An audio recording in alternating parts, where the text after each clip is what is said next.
Public Enemy's groundbreaking 1990 album, Fear of a Black Planet, imagines a world where race is no longer understood from a predominantly white perspective.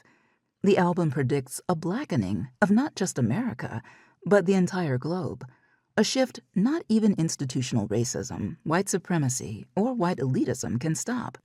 U.S. Census projections support this idea, stating that by 2045, the United States will become a minority-majority nation, with white Americans making up 49.7% of the population and people of color 50.3% collectively. This demographic shift counters the belief that virtue is inherently tied to European whiteness. Instead, it highlights the idea that when humanity chooses love over racial divisions, the world takes on a richer, more diverse hue. Public Enemy's Chuck D draws inspiration from Dr. Frances Cress Welsing, author of the international bestseller, The ISIS Papers, The Keys to the Colors.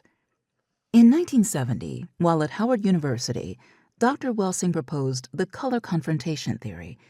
She argued that racism stems from deep psychological insecurities, specifically a profound sense of numerical inadequacy and color inferiority white Europeans felt when encountering the vast majority of the world's people, all of whom possessed varying degrees of color-producing capacity. This pigment envy is the source of whites' romanticized longing for alliances with people of color and their simultaneous persecution of them.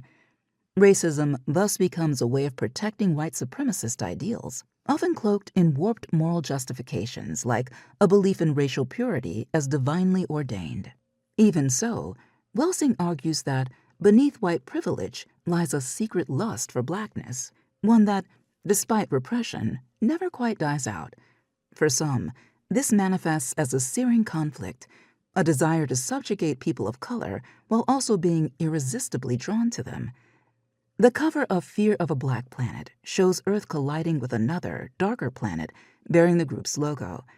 It's a visual warning of where the world is headed, especially when people dismiss meaningful discussions about racism and progressive frameworks like critical race theory.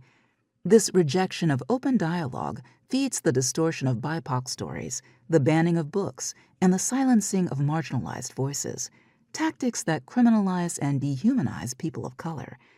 Such actions perpetuate harmful stereotypes, painting black people as uneducated, thugs, prostitutes, baby mamas, or addicts. Over time, this hatred fuels anxiety, depression, and scapegoating, culminating in negrophobia or anti-blackness, a pervasive fear and extreme aversion toward black people and black culture.